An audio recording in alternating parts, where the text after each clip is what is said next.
Resep cimol yang super lembut, kenyal, dan anti keras ataupun kaku besti walaupun udah dingin. Dijamin anti gagal kalau kamu ngikutin resep yang ada di video ini. Tonton videonya sampai habis ya.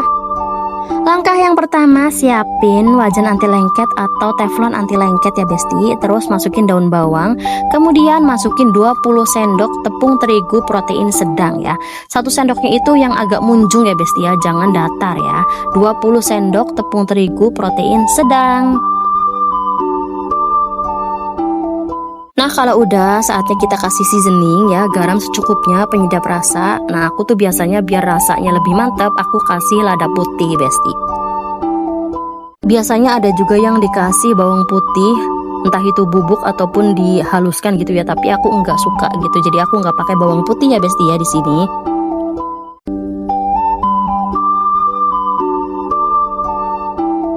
Nah udah selesai seasoningnya, sekarang kita masukin 2 gelas air dengan suhu normal ya besti ya, nggak panas, nggak anget, nggak dingin ya, suhunya normal gitu ya besti.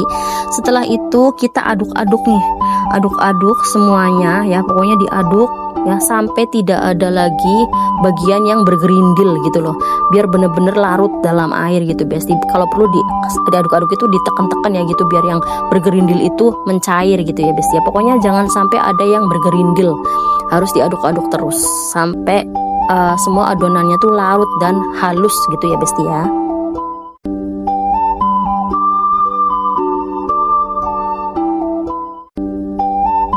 Nah udah halus kayak gini, kira-kira udah nggak ada lagi yang bergerindil, bener-bener udah halus gitu. Kita nyalain kompor ya, abis itu kita aduk-aduk. Nah ini nih perjuangannya nih, kalian tuh ngaduknya nggak boleh berhenti besti, bener-bener harus diaduk. Kalau pakai sotel agak susah ya, jadi aku saranin kalian pakai centong, entah itu pakai centong kayu ataupun centong plastik kayak gini ya.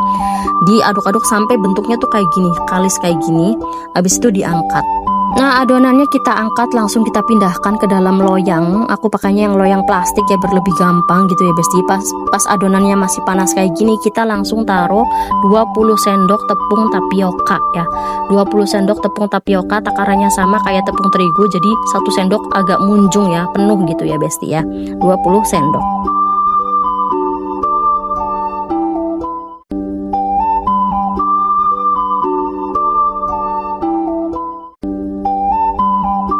Habis itu kita uleni sampai kalis, sampai benar-benar kecampur semua gitu. Diuleni sampai benar-benar kalis, nggak ada bagian yang masih putih atau masih belum rata besti. Jadi harus diuleni sampai benar-benar kalis gitu. Nah kurang lebih kayak gini besti ya, sampai benar-benar kalis, ditekan-tekan terus. Jadi nanti pas dibulat-bulatin itu ciloknya itu pas matang nanti itu glowing, halus gitu, cantik pokoknya ya. Pokoknya harus sampai kalis besti kayak gini, oke? Nah ini cita-citanya aku mau isi pakai jando besti ya. Nah sekarang aku mau mulai bulat-bulatin.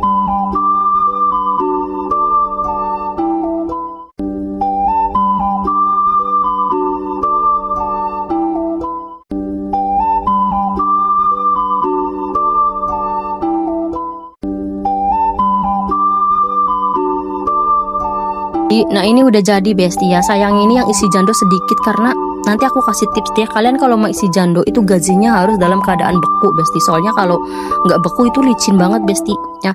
Ini direbus ya, udah aku didihin airnya. Ini nanti direbus sampai ciloknya tuh mengambang ke atas semua tuh kayak gini ya. Nggak usah lama-lama kan tadi tepung terigunya udah kita masak dulu ya.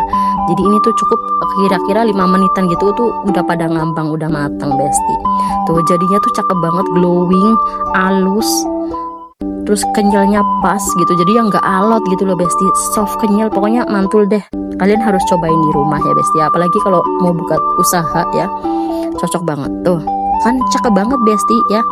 Sekali lagi aku kasih tips, kalau kalian mau kasih isian entah itu ayam atau gaji terutama ya, kalau bisa dalam keadaan beku ayamnya, soalnya licin besti. Tadi aku gagal terus, mungkin karena aku juga belum ahli kali ya. Sudah jadi deh ciloknya, cakep banget kan. Kalau kalian lagi mau usaha jualan cilok boleh banget nih dicoba, dijamin anti gagal gitu besti. Tuh jandonya kayak gini. Gak apa-apa lah ya, nanti percobaan kedua kita isi jando dengan jando tapi dalam keadaan beku, siapa tahu berhasil ya kan. Oke gitu aja, selamat mencoba Besti.